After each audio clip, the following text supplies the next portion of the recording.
Bonjour et bienvenue sur Flamme Jumelle by Laurence.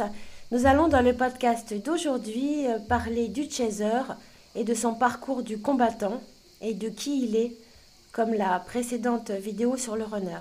Le chaser qui est, les initiés le savent tous déjà, la polarité consciente à la base, regardez mon podcast sur la rencontre. Le chaser en effet, lors de la rencontre avec son runner, comprend immédiatement que cette relation sera et est différente de toutes les relations qu'il a connues auparavant. Différentes reconnexions et émotions peuvent être vécues, chacun son histoire. Mais une chose est sûre, c'est que cette impression de connaître l'autre depuis toujours est une évidence. Le chaser a souvent eu, on va parler un petit peu de mode de fonctionnement du chaser et de l'enfance qu'il a eue qui a construit son mode de fonctionnement, qui est très important à comprendre dans cette relation. Donc le chaser a souvent eu une enfance difficile émotionnellement, des parents peu démonstratifs ou encore peu présents. Son mode de fonctionnement affectif se manifeste en donnant beaucoup, trop même, pour être aimé. Il a tendance à s'oublier dans sa vie relationnelle et familiale. Il est de nature empathique. Petit, il n'a pas pu avoir une enfance insouciante, comme beaucoup d'autres enfants. Il a souvent eu des complications, ce qui l'a fait devenir adulte et protecteur envers les autres rapidement. Il a toujours voulu être aimé. Pour cela, son mode de fonctionnement a été de faire tout à la perfection pour mériter de l'être. Il a acquis ce mode de fonctionnement enfant. Il est donc enraciné en lui. Être parfait pour être aimé. Il est dans l'amour sacrificiel. Le chaser a beaucoup de mal à recevoir, ce qui est un petit peu antagoniste car il donne pour être aimé. Par contre, avec le runner, ce fonctionnement ne marchera pas du tout et le chaser ne comprendra pas. Pourquoi ? Le chaser ne comprend pas ce qui lui arrive. Toute sa vie tourne autour de son autre. On le dit contrôlant, il veut juste que tout soit parfait.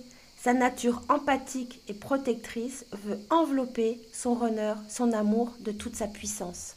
Après les quelques jours, ou alors quelques semaines, ou pour les plus chanceux, quelques mois passés avec son autre, après la rencontre, donc ce moment magique, lorsqu'on est dans un autre temps, que le temps n'existe plus, et que l'on est tout à la découverte de son amour, le chaser va se heurter à un éloignement du runner, avec des promesses qu'il ne tient pas, des rendez-vous qu'il n'honore pas.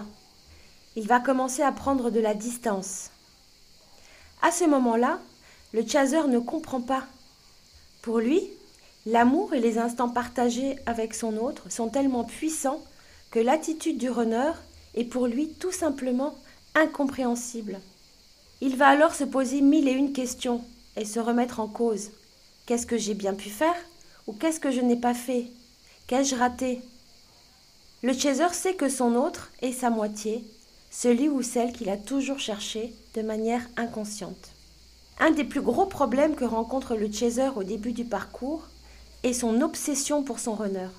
Du réveil au moment où il ferme les yeux, le chaser est tout simplement obsédé par son autre. Il le sent en lui, dans son esprit, et malgré ses essais de le sortir de sa tête, c'est impossible. Le chaser à cet instant ne comprend pas ce qui lui arrive. Toute sa vie tourne autour de son autre, de ses messages, il attend ses appels, il attend les réponses à ses messages, il attend ses rendez-vous, il guette et se réjouit de la moindre parole gentille ou encore d'un rendez-vous avec lui. Même si le chaser essaye de cacher son obsession à son runner ou encore à essayer de la dissimuler, l'autre le ressent. Et oui, les chasers, notre runner ressent tout ce que nous pensons. Nous ne sommes qu'un. C'est pour ça qu'il faut vraiment être authentique. Cette relation va commencer à être dysfonctionnelle, car le mode de fonctionnement amoureux du chaser l'est. Il donne tout, trop, et le runner de moins en moins. Le contrôle dont on parle du chaser, pour moi, est juste de la bienveillance. Il veut être aimé. Il veut vouloir tout faire pour que cette relation d'amour fonctionne. Alors, est-ce vraiment du contrôle ? Sa façon d'aimer est juste de tout donner pour être aimé. trop d'investissement au point de s'oublier lui-même. Le chaser a du mal à se concentrer dans son travail ou encore avec ses proches. Il est connecté à son runner constamment et c'est épuisant. C'est un de ces signes que vous avez bien rencontré votre flamme jumelle, cette obsession permanente. Le chaser fait de son autre sa priorité absolue. Souvent, il le fait passer avant ses proches, même pour certains avant les enfants. L'amour qui l'envahit est un amour d'âme. Et il va falloir un long chemin pour équilibrer les deux polarités et pour qu'il atteigne la complétude. Bon, revenons à notre chaser lorsqu'il sent son runner s'éloigner. Il peut se renfermer, c'est souvent le cas, car il ne comprend pas, et il ressent que le fait de poser trop de questions à son runner va le faire fuir davantage. Il s'en rend compte très vite. La séparation, la rupture, est une des pires épreuves dans la vie du chaser. Il ne comprend pas encore réellement la nature de ce lien. Il pense à cet instant qu'il est soit dépendant affectif, ou bien qu'il est tombé sur un pervers narcissique. Il est perdu, car il ne peut pas encore mettre un nom sur le lien inexplicable qu'il ressent.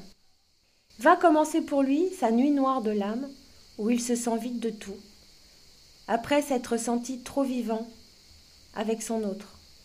Le néant s'empare de lui. Plus envie de rien faire, il se sent incompris par son entourage. Rien ni personne ne peut à cet instant lui redonner goût à la vie. Il peut tomber en dépression, faire des burn-out. Il va trouver refuge dans le sommeil. Il s'isole. Et là commence la chute. L'univers ou la source s'en mêle. Tout s'écroule dans sa vie. La perte de son travail, les disputes avec sa famille, la maladie, des décès autour de lui, des problèmes juridiques ou encore de graves problèmes financiers. Lui qui a tant besoin de sécurité va perdre tous ses repères pour simplement évoluer. Il se sent perdu, abandonné, vide. C'est une période qui peut durer des jours, des semaines et parfois des mois. C'est à cet instant qu'il commence à faire des recherches, souvent sur Internet et parfois avec des livres, pour comprendre à quoi correspond cette histoire d'amour fusionnel. Et là, il découvre son lien de flamme jumelle.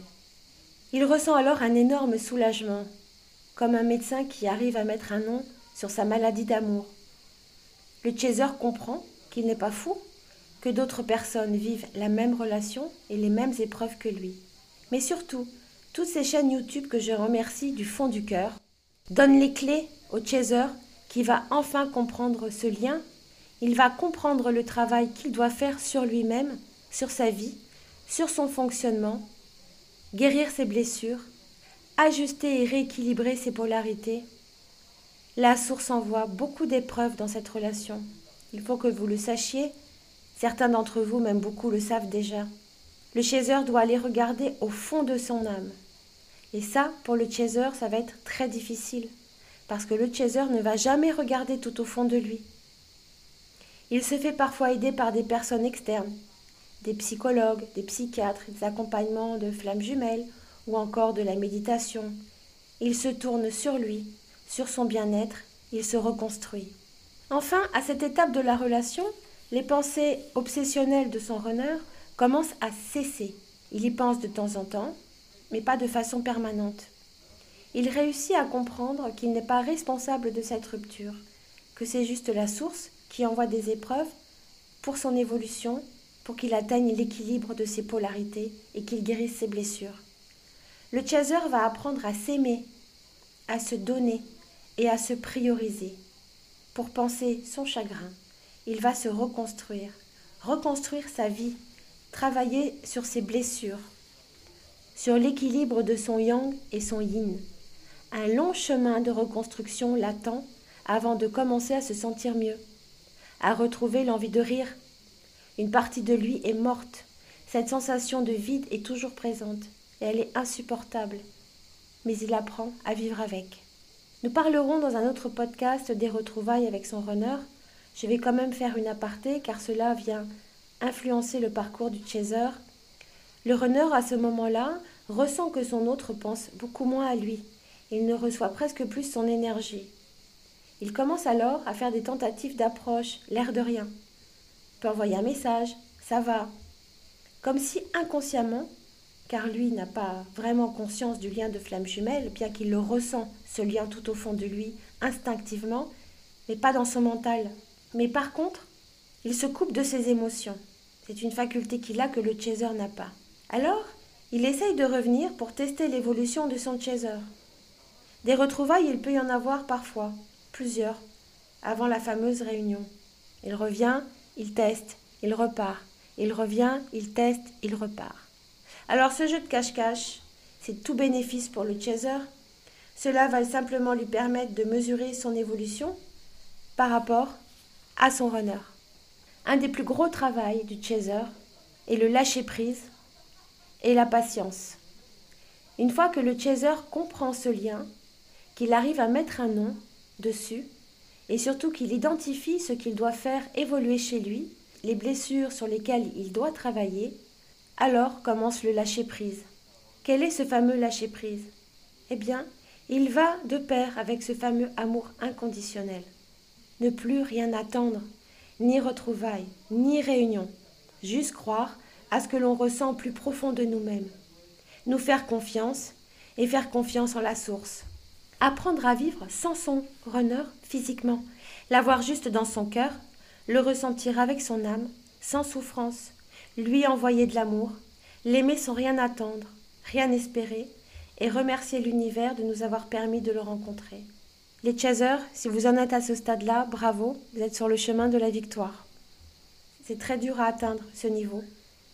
Lorsque le chaser atteint son fameux lâcher-prise, qu'il s'est reconstruit, qu'il a repris goût à sa vie, à ce moment-là et seulement à ce moment-là, le runner revient pour ne plus jamais fuir. Le chaser doit travailler sur sa patience afin de l'acquérir. De nature impatiente, il veut que les choses avancent vite dans cette merveilleuse histoire d'amour. Il se projette, il fait des projets d'avenir. C'est sa patience et son lâcher-prise réel. Il ne faut pas faire semblant les chasers. N'oublions pas que l'autre ressent tout. Et c'est ce lâcher-prise et cette patience, cette gestion du temps, qui n'existe plus, qui permettra à son runner de revenir dans le lien et à son tour de travailler sur ses blessures, ainsi que sur ses dysfonctionnements émotionnels. Un point important pour les chasers est ce fameux switch. Lorsque son runner revient, le chaser a retrouvé une harmonie dans sa vie. Il est revenu des enfers après de longs mois, parfois même des années de convalescence, pour se reconstruire, pour évoluer et être heureux sans son autre. Il va alors, lorsque le runner revient, très souvent le rejeter, par peur de souffrir à nouveau, peur que son runner ne s'enfuit encore, etc. Alors je sais que beaucoup de chaînes YouTube disent que si le runner revient et que le chaser switch, c'est parce que le chaser n'est pas prêt et qu'il a encore des blessures à guérir. Je ne suis pas tout à fait d'accord. Ça peut être le cas. Il a juste peur de souffrir encore. Donc la peur de la souffrance, est-ce que c'est une blessure à guérir? C'est juste une protection. À ce moment où la réunion est possible, souvent le chaser garde malgré tout des blessures de sa relation souffrante avec son runner. Il n'a plus du tout envie d'avoir mal et se protège. Alors là, je vais vous donner un conseil. C'est que quand les chasers vous switchez parce que vous avez eu trop mal et que vous n'avez plus confiance, il faut alors à ce moment-là, quand le runner revient, impérativement lui exprimer verbalement tout le mal qu'il vous a fait. Sans reproche, lui expliquer vos doutes, votre peine et surtout lui dire que plus jamais vous n'accepterez une relation avec lui comme celle que vous avez vécue, ni d'être traité comme il vous a traité. Le chaser doit s'imposer, ne plus subir, dire, ne plus se taire, être sûr de lui, ne plus avoir peur que le runner s'enfuit suite aux paroles prononcées. Le chaser n'a plus peur, il n'attend plus rien. Il a atteint son fameux lâcher-prise, sa complétude, il a réussi à acquérir la patience, sa confiance en lui, et là, le miracle arrive. Ce fameux switch, pour moi qui est une étape essentielle dans le parcours, renvoie le runner à sa blessure originelle. Il va faire le ménage dans sa vie, il va surtout comprendre qu'il aime enfin son chaser, il va travailler sur ses blessures, et revenir définitivement pour ne plus jamais s'enfuir. C'est la dernière étape, les amis, dernière étape vers l'atteinte de l'amour inconditionnel qui va ouvrir toutes les portes pour la réunion. Je vous souhaite beaucoup de courage. Je ne sais pas à quelle étape du parcours vous êtes, si vous voulez me laisser des commentaires ou si vous voulez que je fasse des podcasts parce que j'ai commencé cette chaîne sur des sujets que des chaînes n'ont pas encore fait, ou si vous aimeriez que je vous réponde à certaines de vos questions, laissez-moi des commentaires. Je pense que les chaînes YouTube sont vraiment un grand support.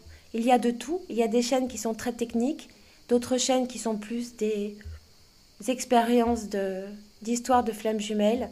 Chacune a sa personnalité. Le principal, c'est que nous puissions échanger, s'aider entre nous et pouvoir, si dans ce podcast, vous pouvez trouver des réponses à vos questionnements, n'hésitez pas à me poser vos questions. Voilà, écoutez, je vous souhaite encore beaucoup de courage et je suis là. D'autres chaînes sont là aussi. Bon parcours, tenez bon. C'est une histoire d'amour extraordinaire et une évolution fabuleuse. À très bientôt. Au revoir mes flammes jumelles.